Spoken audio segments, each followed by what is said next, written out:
ನಾನು ಭದ್ರಾವತಿಯಿಂದ ಬಂದಿದ್ದು. ಸುಮಾರು ವರ್ಷಗಳ ಕಾಲ ಕೆಲಸ ಹುಡುಕಿ ಏನೋ ಇಂಡಸ್ಟ್ರಿಗೆ ಹೇಗಾದರೂ ಬಂದ್ಬಿಡ್ಬೇಕು ಅಂತ ಅಂದ್ಕೊಳ್ಳೋ ಸಮಯದಲ್ಲಿ ನನಗೆ ಒಂದು 3-4 ವರ್ಷಗಳ ಕಾಲ ಏನೂ ಆಗದೇ ಇದ್ದಾಗ ಪರಿಚಯ ಆಗಿದ್ದು ನವೀನ್ ಕೃಷ್ಣ ಸರು. ಅವರ ಜೊತೆಯಲ್ಲಿ ಅವ್ರ ದಿಮಾಕು ಸಿನಿಮಾದಲ್ಲಿ ಅಸಿಸ್ಟೆಂಟ್ ಆಗಿ, ರೈಟರ್ ಆಗಿ ಒಂದಷ್ಟು ಕೆಲಸಗಳನ್ನು ಕಲಿತು ಸಿನಿಮಾ ಶುರು ಆದರೆ ಕೊನೆ ಆಗೋ ತನಕ ರಿಲೀಸ್ ಆಗೋ ತನಕದ ಎಲ್ಲ ಹಂತಗಳ ಕೆಲಸಗಳನ್ನು ನಾನು ಅವ್ರ ಜೊತೆ ಮಾಡಿದೆ. ಅವರು ನನ್ನನ್ನು ಒಬ್ಬ ಬರಹಗಾರನಾಗಿ, ಒಬ್ಬ ಲಿರಿಕ್ ರೈಟರ್ ಆಗಿ ಇಂಡಸ್ಟ್ರಿಗೆ ಪರಿಚಯ ಮಾಡಿದರು. ಅವ್ರ ಸಿನಿಮಾ ಬ್ಯಾನರ್ ಮೂಲಕ ದಿಮಾಕು ಸಿನಿಮಾಗೆ ಅವ್ರ ತಂದೆಯವರು ನನಗೆ ಹರ್ಷಪ್ರಿಯ ಅನ್ನೋ ಹೆಸರು ಕೊಟ್ಟರು. ಅಲ್ಲಿಂದ ನಂತರ ಮತ್ತೊಂದು 3 ವರ್ಷ ಮಾಮೂಲಿ ಮತ್ತೆ ಬಿಲ್ಡಿಂಗ್ ಪೇಂಟಿಂಗು ಅಂತೇನೋ ನಡೆದು ಇನ್ನೆಲ್ಲ ಮುಗ್ದೇ ಹೋಯ್ತು ಲೈಫು ಅಂತ ಅನ್ನುವಾಗ ಎಲ್ಲರೂ ಹೇಳ್ತಾರೆ ದೇವ್ರು ನೋಡಿಲ್ವಾ ಅನ್ನೋ ಜಿಜ್ಞಾಸೆ. ನನಗೆ ಆ ಕನ್ಫ್ಯೂಷನ್ನೇ ಇಲ್ಲ. ನಾನು ನನ್ನ ಜೀವನದಲ್ಲಿ ದೇವರನ್ನು ನೋಡಿದ್ದೀನಿ, ಅದು ಗರಣಿ ಸರು. ನನ್ನ ಜೀವನದ ದಿಕ್ಕನ್ನು ಅಂದರೆ ಎಲ್ಲೋ ಕಳೆದು ಇನ್ನೇನಕ್ಕೂ ಬರದೇ ಇರುವ ವ್ಯಕ್ತಿ, ಟಿಶ್ಯೂ ಪೇಪರ್ ಆಗಿಬಿಡ್ತೀನಿ ಅನ್ನೋಂಥವನ್ನು ವಾಪಸ್ ಕರ್ಕೊಂಬಂದು ನಿಲ್ಲಿಸಿ ಅವರ ಸೀರಿಯಲ್ಲಿನ ಕೃಷ್ಣ ರುಕ್ಮಿಣಿ ಧಾರಾವಾಹಿಗೆ ಡೈಲಾಗ್ ರೈಟ್ರಾಗಿ ನನ್ನನ್ನು ಇಂಟ್ರೊಡ್ಯೂಸ್ ಮಾಡಿ, ಅದಾದ ಮೇಲೆ ಅವರ ಅಮೃತವರ್ಷಿಣಿ ಸೀರಿಯಲ್ಗೆ ನನ್ನನ್ನು ಸ್ಕ್ರೀನ್ ಪ್ಲೇ ರೈಟ್ರಾಗಿ ಪ್ರಮೋಟ್ ಮಾಡಿದ್ರು. ಅಲ್ಲಿಂದ ಧೈರ್ಯವಾಗಿ ಹೇಳಬಲ್ಲೆ ನಾನು ತಿರುಗಿ ನೋಡಿದ್ದೇ ಇಲ್ಲ. ಅಂಥದ್ದೊಂದು ಓಪನಿಂಗನ್ನು ಕೊಟ್ಟು ನನಗೆ ಇಲ್ಲೊಂದು ನೆಲೆ ತಂದುಕೊಟ್ಟಂಥ ದೇವರು ನನಗೆ ಗರಣಿ ಸರು. ಅವರು ಈ ಕಾರ್ಯಕ್ರಮಕ್ಕೆ ಬರಬೇಕು, ಅವರು ನನ್ನನ್ನು ಹರಿಸ್ಬೇಕು ಅನ್ನೋ ಆಸೆಯಿಂದ ನಾನು ಅವ್ರನ್ನ ಕರೆದೆ. ಅವರು ಮೊದಲು ಮುಜುಗರದಿಂದ ಇದ್ದರು, ಆದರೂ ಬಲವಂತ ಮಾಡಿ ರಾಮ್ಜಿ ಸರ್ದೆಲ್ಲ ಮಾತಾಡಿದ ಮೇಲೆ ಒಪ್ಕೊಂಡಿದ್ದಾರೆ. Thank you sir. ಸೊ ನನ್ನ ಜೀವನದ 2 ದೊಡ್ಡ ಘಟ್ಟಗಳು ಮತ್ತು ಪಿಲ್ಲರ್ಗಳು ಇವರಿಬ್ಬರೂ. ಇದಾದ ನಂತರ ರಾಘವೇಂದ್ರ ಹುಣಸೂರು ಅವರು ಇನ್ನೊಂದು 3ನೇ ಪಿಲ್ಲರು. ಅವರು ಜಿ ಕನ್ನಡದ ಇದಕ್ಕೆ ನನ್ನನ್ನು ಸೇರಿಸ್ಕೊಂಡ್ರು. ಮೊದಲು ಫಿಕ್ಷನ್ ಕಮಿಷನ್ ಹೆಡ್ ಆಗಿ ಕೆಲಸ ಮಾಡಿದೆ.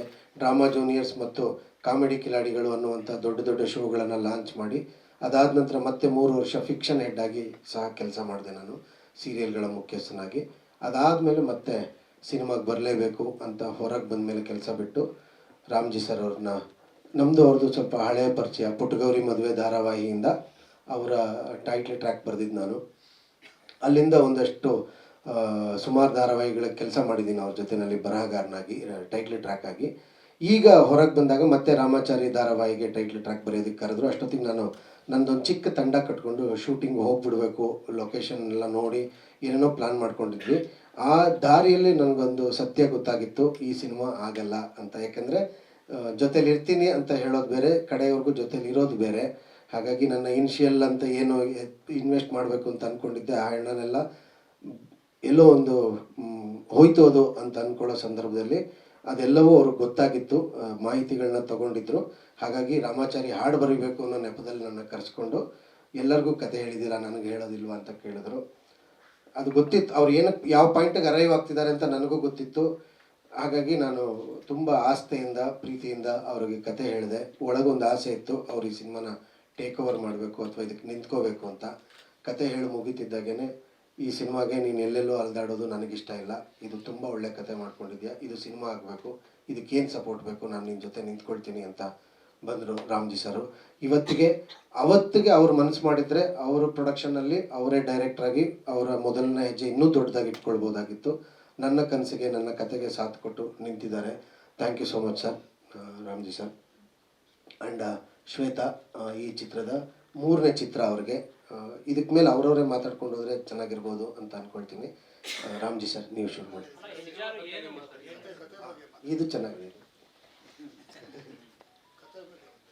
ಹೆಜ್ಜಾರು ಒಂದು ಪ್ಯಾರಲಲ್ ಲೈಫ್ ಬೇಸ್ ಮಾಡಿದಂಥ ಕತೆ. ಅಂದರೆ ಒಬ್ಬರ ಜೀವನದಲ್ಲೇ ನಡೆದಿದ್ದು ಇನ್ನೊಬ್ಬರ ಜೀವನದಲ್ಲೇ ನಡೆಯುತ್ತೆ ಅಂತ ನಾವೇನು ಪೋಸ್ಟರಲ್ಲೂ ಹಾಕಿದ್ದೀವಿ ಮತ್ತು ಟೀಸರು, ಟ್ರೈಲರ್ ಎರಡರಲ್ಲೂ ಅದನ್ನು ಸ್ಟ್ರೆಸ್ ಮಾಡಿ ಹೇಳಕ್ಕೆ ಟ್ರೈ ಮಾಡಿದ್ದೀವಿ.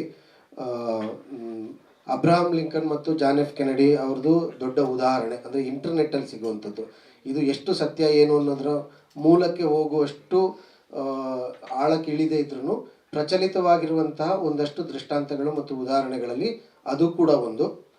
ಸೊ ಅದನ್ನು ನೋಡಿದಾಗ ಅದು ನನಗೆ ತುಂಬ ಎಕ್ಸೈಟ್ ಮಾಡಿತ್ತು. ಹಾಗಾಗಿ ಒಂದು ಹೊಸ ಪ್ರಯತ್ನ ಅಂತ ಮಾಡ್ತೀವಿ ಅಂತ ಹೊರಟಾಗ ಸ್ವಲ್ಪ ಯಾರೂ ಹೇಳದೇ ಇರುವಂಥ ಕಥೆಯನ್ನು ವಿಶೇಷವಾಗಿ ಇಟ್ಕೊಂಡು ಮಾಡೋಣ ಅಂಥೇಳಿ ಈ ಕಥೆಯನ್ನು ಆಯ್ಕೆ ಮಾಡಿಕೊಂಡಿದ್ದು.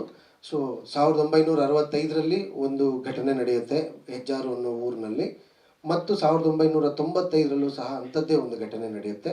65ರಲ್ಲಿ ಒಬ್ಬ ಯಾರು ಅದರಿಂದ ತೊಂದರೆಗೊಳಗಾಗಿರ್ತಾನೆ, ಅವನು 95ರಲ್ಲಿ ಡಿಸೈಡ್ ಮಾಡ್ತಾನೆ, ಈ 95ರಲ್ಲಿ ಆಕ್ಸಿಡೆಂಟ್ ಆಗಿ ಉಳಿದವನನ್ನು ಮಗನನ್ನು ನಾನು ಫಾಲೋ ಮಾಡಿದೆ ಅಂತಂದರೆ ನನ್ನ ಪ್ರಶ್ನೆಗೆ ಉತ್ತರ ಸಿಗುತ್ತೆ ಅಂತ. ಇದು ಬೇಸಿಕಲಿ ಗೋಪಾಲ್ ದೇಶಪಾಂಡೆ ಅವರು ತಮ್ಮ ಹುಡುಗಿಯನ್ನು ಯಾರೋ ಕೊಂದಿದ್ದಾರೆ, ಕೊಂದವ್ರು ಯಾರು ಅಂತ ಗೊತ್ತಿಲ್ಲ ಅಂತ ಹುಡುಕಾಡ್ತಾ ಇರುವಾಗ ತನ್ನ ಘಟನೆ, ತನ್ನ ಜೀವನದಲ್ಲಿ ಆದಂಥದ್ದೇ ಘಟನೆ ಭಗತ್ ಜೀವನದಲ್ಲಿ ಆಗಿದ್ದನ್ನು ನೋಡಿ ಅವನನ್ನು ಫಾಲೋ ಮಾಡ್ತಾ ಹೋಗ್ತಾರೆ. ಅವರ ಪ್ರಶ್ನೆಗೆ ಉತ್ತರ ಸಿಗ್ತಾ ಇಲ್ವಾ ಅನ್ನೋದು ಕತೆ.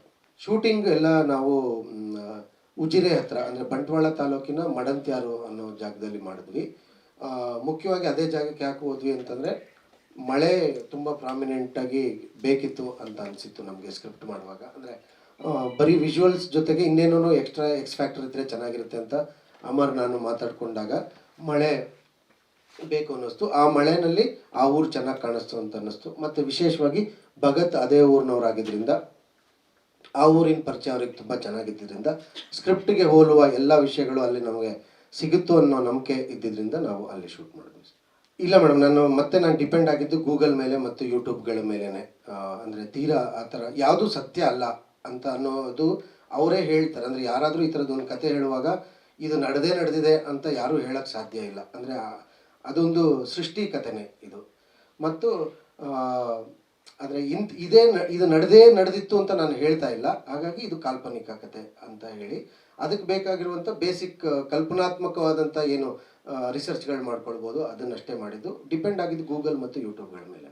ಮೇಡಮ್, ಎಲ್ಲರೂ ಹೇಳುವಾಗೆ ಭಿನ್ನ ವಿಭಿನ್ನ ಅನ್ನೋದನ್ನು ಮೊದಲಿಗೆ ಹೇಳಿಬಿಟ್ಟು ನಾನು ಹೇಳ್ತೀನಿ. ಸ್ಕ್ರೀನ್ ಪ್ಲೇನಲ್ಲಿ ಖಂಡಿತವಾಗ್ಲೂ ತುಂಬ ಮೈನ್ಯೂಟ್ ಆದಂಥ ಕೆಲಸಗಳನ್ನು ಮಾಡಿದ್ದೀವಿ. ಯಾವ ಸೀನ್ಗಳು ಸಹ ಕಥೆಯನ್ನು ಹೇಳದೆ, ಕಥೆಯನ್ನು ಮೂವ್ ಮಾಡದೆ ಹಾಗೆ ಇರಬೇಕು ಅನ್ನುವಂಥ ಸೀನ್ಗಳು ಯಾವುದೂ ಇಲ್ಲ. ಎಲ್ಲವೂ ಇನ್ನೊಂದು ಸೀನನ್ನು ಮೂವ್ ಮಾಡ್ತಾ ಹೋಗುತ್ತೆ. ಕಥೆಯನ್ನು ಸ್ವಲ್ಪ ನಾನ್ ಲೀನಿಯರ್ ಆಗಿ ಹೇಳಕ್ಕೆ ಟ್ರೈ ಮಾಡಿದ್ದೀವಿ. ಎಲ್ಲವೂ ಅದು ಸ್ಪೂನ್ ಫೀಡಿಂಗ್ ಆಗಿಯೂ ಇಲ್ಲ ಮತ್ತು ತುಂಬ ಈಸಿಯಾಗಿ ಅರ್ಥ ಆಗುವ ಥರನೂ ಇಲ್ಲ. ನಾವೇನು ಆಸೆ ಪಟ್ಟಿದ್ವಿ ಅಂತಂದರೆ ಸಿನಿಮಾ ನೋಡುವ ಪ್ರತಿಯೊಬ್ಬನೂ ಒಬ್ಬ ರೈಟರ್ ಆಗಬೇಕು ಅಲ್ಲಿ. ಅದರಲ್ಲೂ ಎಸ್ಪೆಷಲಿ ಸಸ್ಪೆನ್ಸ್ ಥ್ರಿಲ್ಲರ್ ಅಂತ ಸಿನಿಮಾ ಬಂದಾಗ ಡೈರೆಕ್ಟ್ ಏನು ಹೇಳ್ತಾನೆ ಅದನ್ನು ಮಾತ್ರ ಒಪ್ಕೊಂಡು ಅದನ್ನು ಮಾತ್ರ ಫಾಲೋ ಮಾಡಿದ್ರೆ ಅದು ಮಜಾ ಬರೋದಿಲ್ಲ. ಸೊ ನೋಡ್ತಾ ಇರೋನು ತನಗೇನೋ ಪ್ರಶ್ನೆಗಳನ್ನು ಉಟ್ಕೊಂಡು ಅವನೊಂದು ಕ್ಲೈಮ್ಯಾಕ್ಸ್ ಬರೀತಾನೆ, ಅವನೊಂದು ನೆಕ್ಸ್ಟ್ ಸೀನ್ ಯೋಚನೆ ಮಾಡ್ಕೊಳ್ತಾನೆ. ಅದಕ್ಕೆ ಬೇಕಾದಂಥ ಎಲ್ಲ ಜಾಗಗಳು ಸ್ಕ್ರೀನ್ ಪ್ಲೇನಲ್ಲಿ ಮಾಡಿದ್ದೀವಿ. ಒಳ್ಳೆ ತುಂಬ ಹೈ ಪಾಯಿಂಟ್ಸ್ ಅಂತ ನಾನು ಹೇಳೋಕ್ಕೆ ಇಷ್ಟಪಟ್ಟರೆ ಒಳ್ಳೆ ಓಪನಿಂಗ್ ಇದೆ. ಇಂಟರ್ವಲ್ ಬ್ಲಾಕ್ನ ತುಂಬ ಇಷ್ಟಪಡ್ತಾರೆ. ಮತ್ತು ಕ್ಲೈಮ್ಯಾಕ್ಸು ಅಂದರೆ ಸಸ್ಪೆನ್ಸ್ ಥ್ರಿಲ್ಲರ್ಗೆ ಬೇಕಾಗುವಂಥ ಮೇನ್ ವಿಷಯ ಏನು, ಕ್ಲೈಮ್ಯಾಕ್ಸ್ ಚೆನ್ನಾಗಿರಬೇಕು ಮತ್ತು ಟ್ವಿಸ್ಟ್ ಎಕ್ಸ್ಪೆಕ್ಟ್ ಮಾಡದೇ ಇರೋಂಥದ್ದು ಇರಬೇಕು. ಅದನ್ನೇ ಮಾಡಿದ್ದೀವಿ ಮೇಡಮ್. ಸಿನಿಮಾದ ಡ್ಯೂರೇಷನ್ 2 ಗಂಟೆ 6 ನಿಮಿಷ ಸರ್. 2 ಗಂಟೆ 17 ನಿಮಿಷ ಇತ್ತು ನನ್ನ ಫೈನಲ್ ಕಟ್ಟು. ಅದಾದಮೇಲೂ ಮತ್ತೆ ಒಂದಷ್ಟು ಇಂಟರ್ನಲ್ ಡಿಸ್ಕಷನ್ಗಳು ಮಾಡಿ ಅವರು being A creative director Ramji sir ಆಗಲಿ, ಮ್ಯೂಸಿಕ್ ಡೈರೆಕ್ಟರ್ ಆಗಲಿ, ನಮ್ಮ ಕ್ಯಾಮ್ರಾ ಡಿಪಾರ್ಟ್ಮೆಂಟ್ ಆಗಲಿ, ಎಲ್ಲರೂ ಕೂತು ಮಾತಾಡಿ ಮತ್ತೆ ಇನ್ನೊಂದು ಕಟ್ಟಕ್ಕೆ ಬಂದ್ವಿ ನಾವು 2 ಗಂಟೆ 6 ನಿಮಿಷಕ್ಕೆ. 3 ಸಾಂಗ್ಗಳನ್ನು ಶೂಟ್ ಮಾಡಿದ್ದೀವಿ ಸರ್. ಅಂದರೆ ಒಂದು ಖುಷಿ ವಿಷಯ ಏನಂತಂದರೆ ಒಬ್ಬ ಪ್ರೊಡ್ಯೂಸರ್ ಆಗಿ ಒಂದು ಹಾಡಿಗೆ ಒಂದು 20 ಲಕ್ಷ 22 ಲಕ್ಷ ಖರ್ಚು ಮಾಡಿದ್ದೀವಿ ಒಂದು ಹಾಡು. ಆ ಹಾಡು ಸಿನಿಮಾದಲ್ಲಿ ಇರೋದಿಲ್ಲ. ಅದಕ್ಕೆ ಕಾರಣ ಏನಂತಂದರೆ ಅದು ಬರೆಯುವಾಗ ಶೂಟ್ ಮಾಡುವಾಗ ಒಂದು ಎಕ್ಸೈಟ್ಮೆಂಟ್ ಕೊಟ್ಟಿತ್ತು ನಮಗೆ. ಸಿನಿಮಾ ನೋಡುವಾಗ ಅದು ಸಿನಿಮಾದ ಹೋಗೋಕ್ಕೆ ಮತ್ತು ಓಟಕ್ಕೆ ತಡೆ ಆಗ್ತಿದೆ ಅಂತ ನಮಗೆ ಅನಿಸಿದ್ರಿಂದನೇ ಆ ಹಾಡನ್ನು ನಾವು ಸಿನಿಮಾದಿಂದ ಹೊರಗಿಡ್ತಾ ಇದ್ದೀವಿ. ಅದು ಅವರ ಕಾಲು ಕೂಡ, ನಿರ್ಮಾಪಕರು ಯಾರಾದರೂ ಅಷ್ಟು ಈಸಿಯಾಗಿ ಒಪ್ಕೊಳ್ಳೋ ವಿಷಯ ಅಲ್ಲ ಅದು.